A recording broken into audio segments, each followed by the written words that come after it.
Hey you, and welcome. My name is Mike, and in this old video, the story takes us to Ohio, to a mystery around coal miners. Coal miners in Bellaire! It sounds like a Springsteen song, but I didn't think the boss could make this case up. See, one of the miners there, well, he didn't have things easy at all, because he was a little different. Most people liked him, but when a terrifying discovery was made in his basement, there was no shortage of suspects. No shortage of secrets nor surprises neither. Let's give it a go.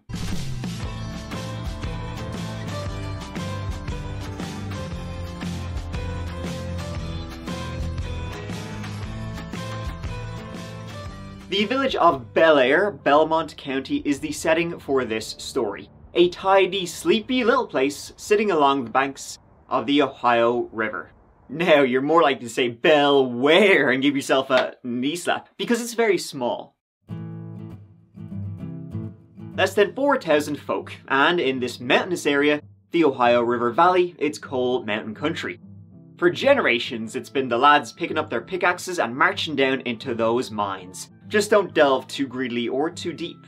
Doesn't end well. It's not especially wealthy, been on the decline for quite a while, as you can imagine. Businesses closing, more buildings emptied than being filled, drug use growing, and it clings to its glory days, which unfortunately are unlikely to come around again.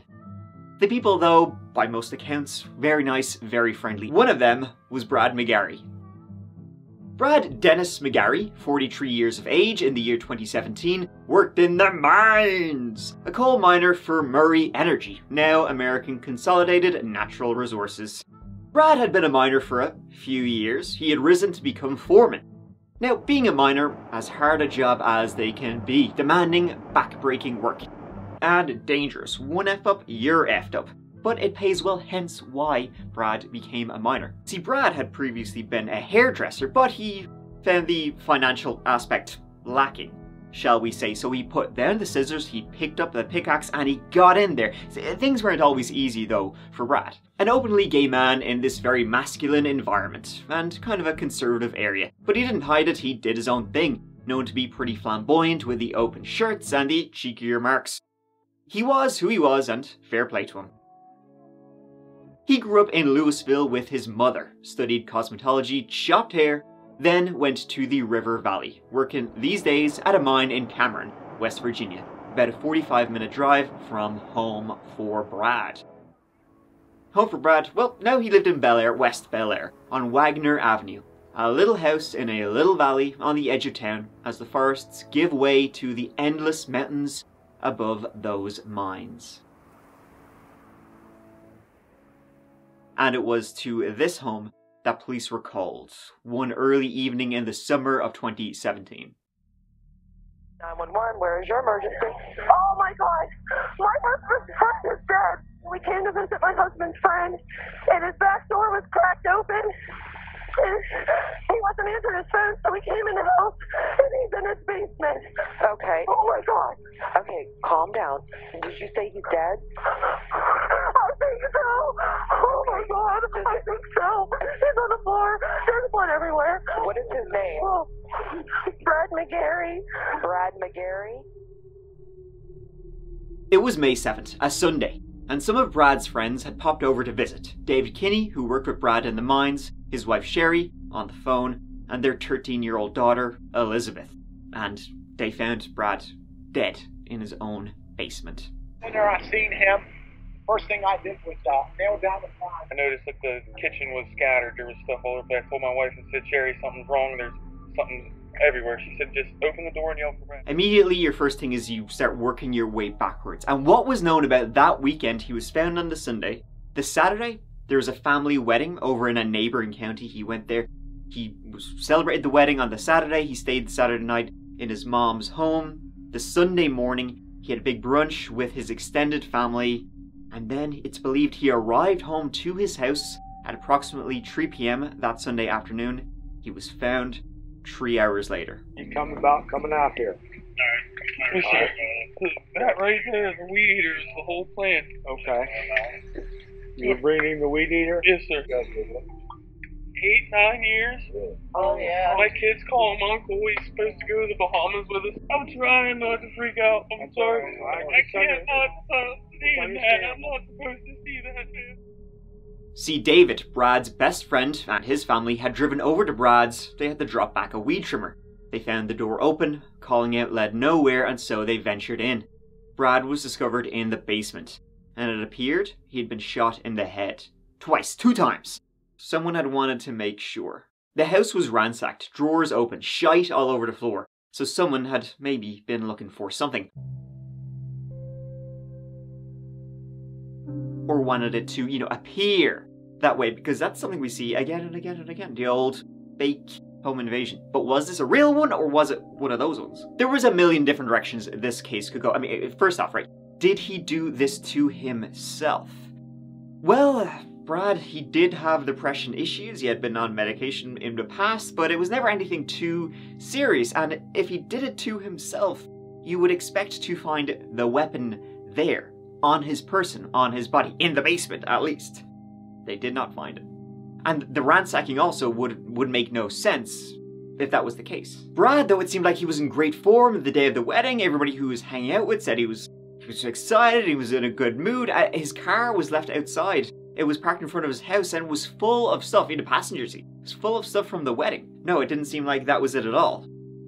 Homicide it was more likely.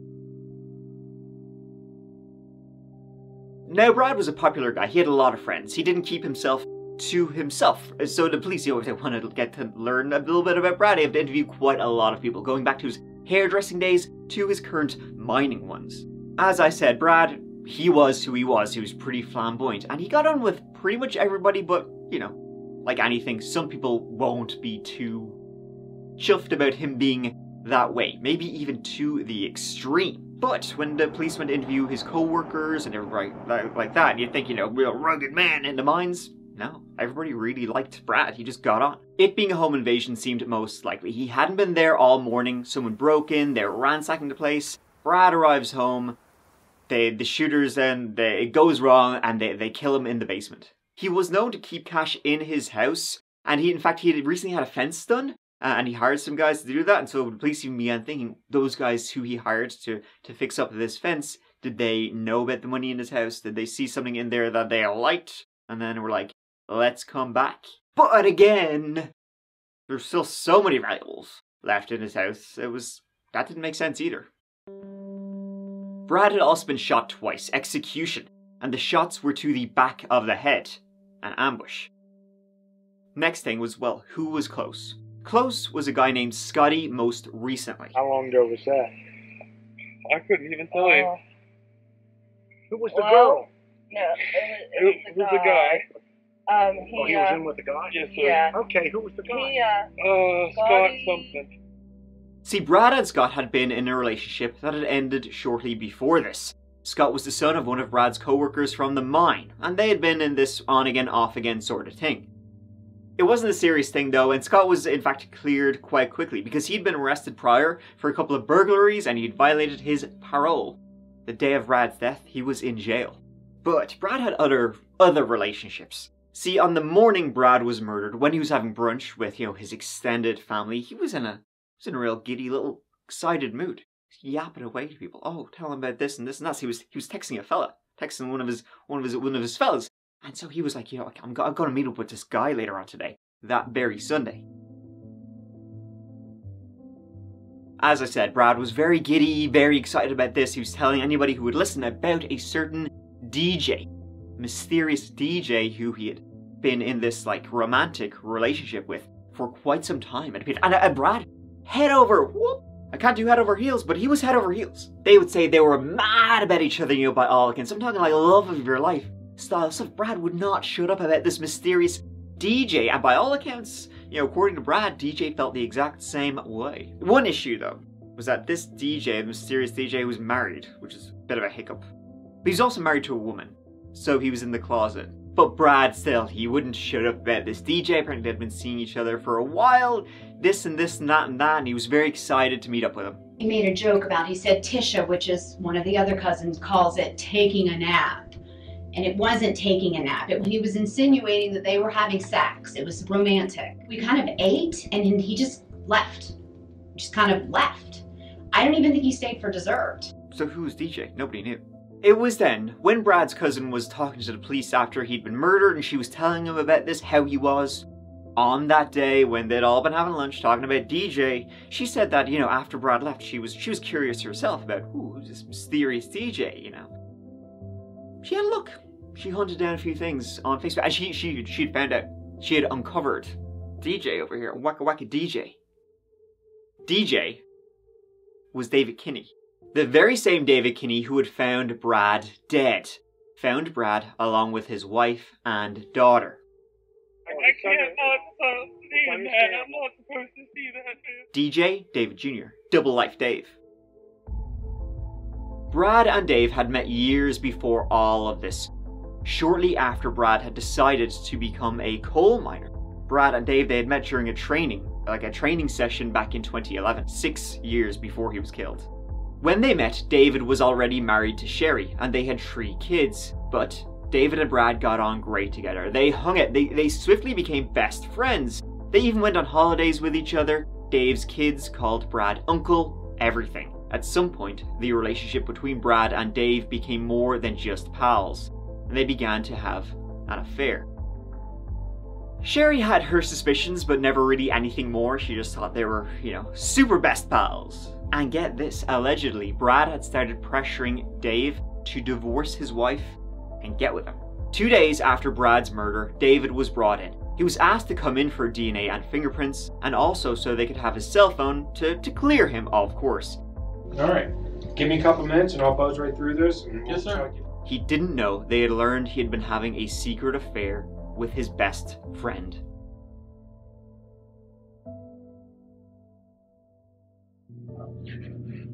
Whatever. It's okay.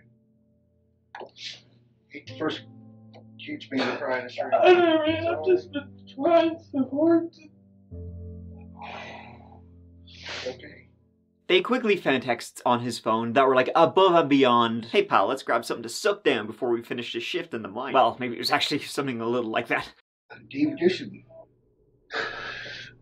stuff on your phone that's a little questionable. Yes, sir. Did you guys have sex together?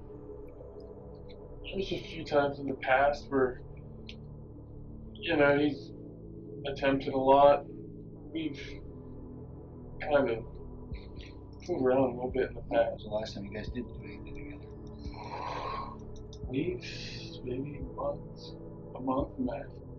David did soon admit that there was something going on. He knew they would find that, of course, and he didn't hide it. He said his wife didn't know, and he wanted to keep it that way. He even said that on the day of the murder, before he rocked up with his wife and kid, he had been to Brad's house. But Brad wasn't there, of course. He was at family brunch. I went to his house. He was not there. I stayed and I hung around for a little while, and that was it. And then David's story kind of kept evolving. At first, he just drove past. Then he would say he did drive by, but he actually stopped and hung out for a bit, waiting to see if Brad would come home. Then he left. Then he said he drove there. He waited until Brad got home around 3 p.m. But Brad was not alone. There was someone. Brad pulled up in his truck. There was someone riding shotgun in Brad's truck. Dave, he didn't say. He just saw the two of them then go in to Brad's home via the garage. David didn't know what to make of this, so he stayed outside when he heard gunshots. Dave got scared. He ran away. He was sorry he didn't call the police. But hey, he's being honest. I didn't shoot. You didn't know? I'm going to tell you. Then who did? Tell me what happened. I don't know who he was. I don't know his name. He went in the garage. I was so scared. What happened? You heard a gunshot? You heard a gunshot? Yes, sir. CCTV would show David's vehicle driving up towards Brad's house and then leaving about an hour 15 later. GPS on Brad's phone also confirmed it. However, one thing was that the passenger seat in Brad's car was filled with shite, so there literally couldn't have been someone else in his car. Okay, you got me, I'm not actually being honest.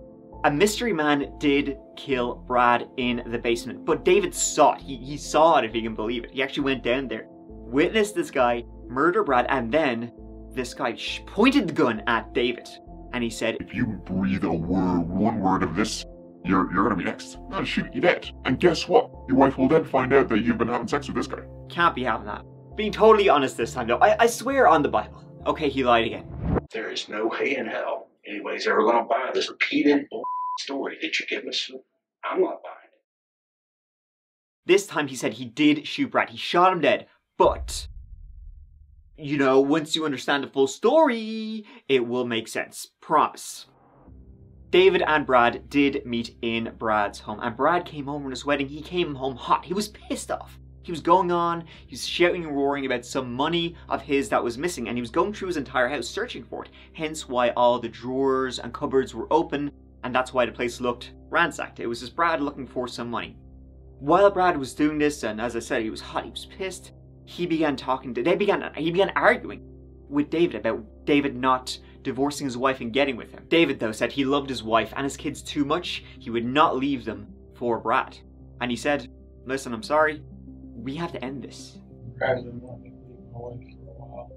Well, quite a while. For that? Yes, sir.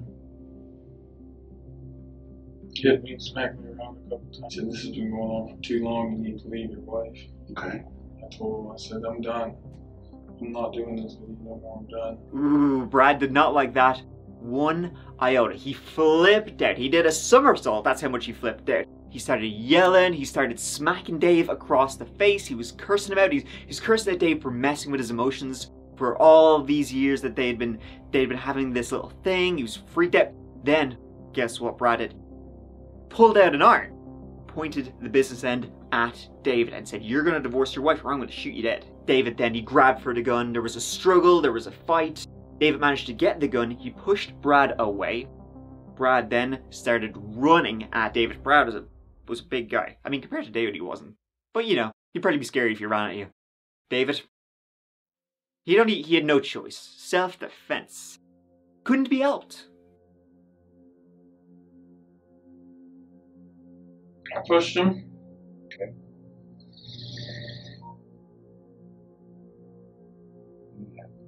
I shot him. Then he left. He drove down a dirt road and threw the murder weapon out the window. The murder weapon has never been found, by the way. He went home. He texted Brad a couple of times saying, "Oh, hey, stop by your house. You weren't there." Called him a few times. Then, that evening, he went back. "Honey, you go in first." Speaking of honey, by the way, Sherry, his wife, she wasn't exactly jumping for joy when she learned about all this. He wanted me to leave you guys. I told him no, and he come at me with that gun. No. What are our kids gonna think?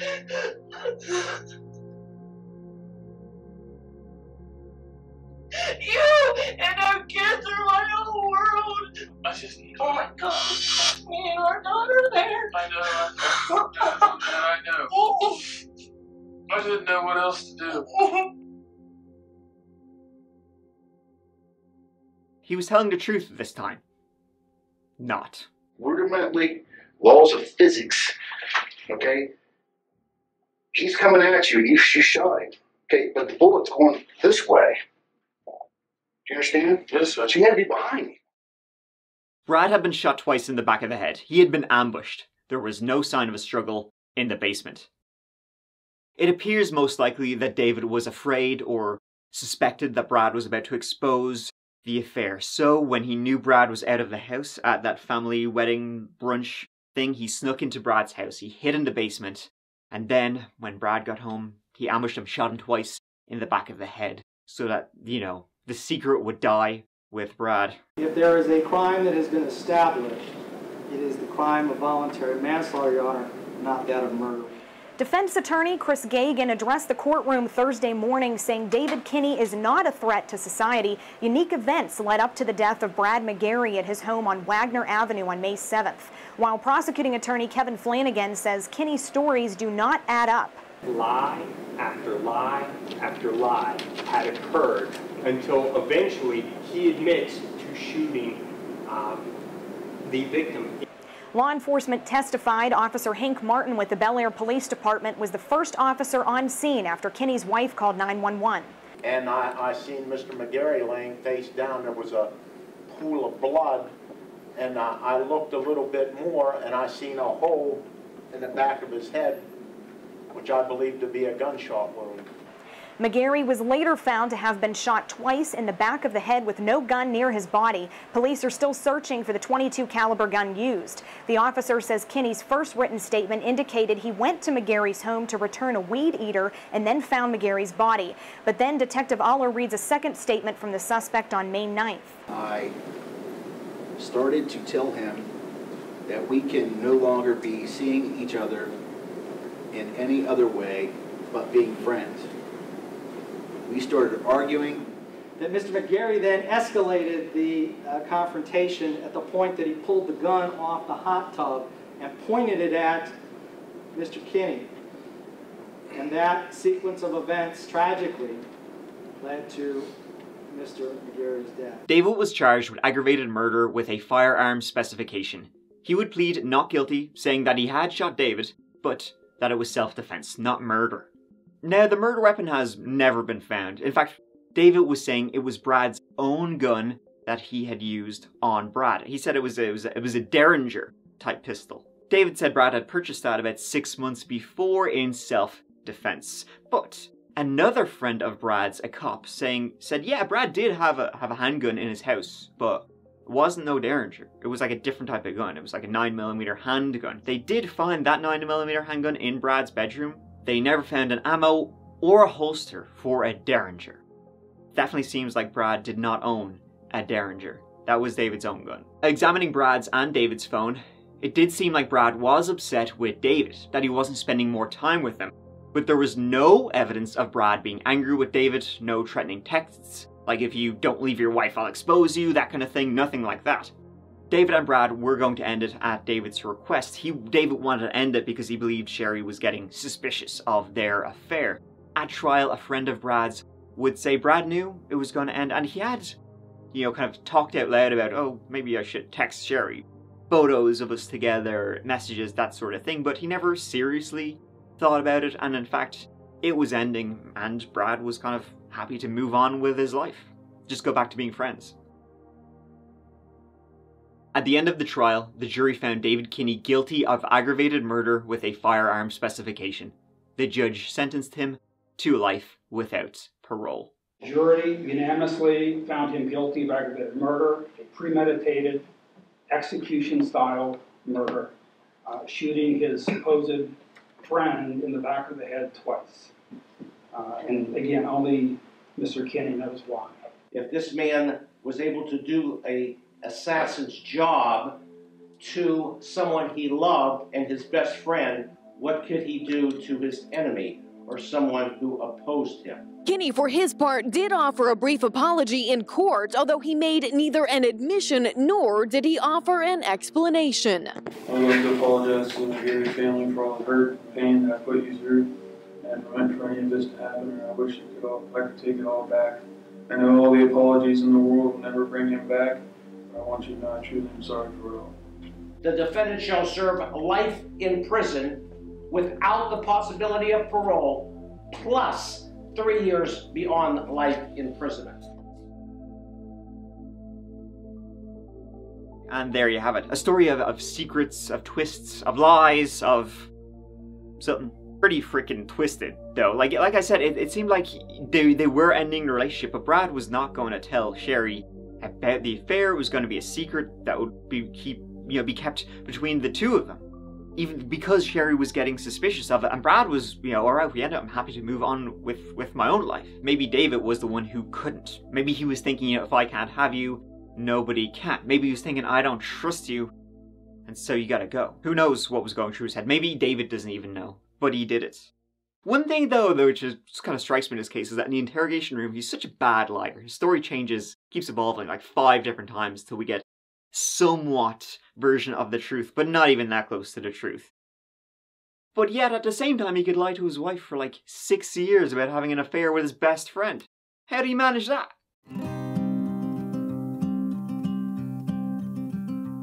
thank you so much for watching. It really means the world to me. I hope you enjoyed this whole video. If you did, please subscribe to see new videos every week, and check out Twitter and Instagram, and check out the That Chapter podcast, which has a brand new episode every Monday. The most recent episode was about the Velasquez Axe murders, which is a really wild and fun one because it ends murderously. You have to listen to the podcast to get that. But until the next one, please take care of each other and yourselves, because I love you. Mike out.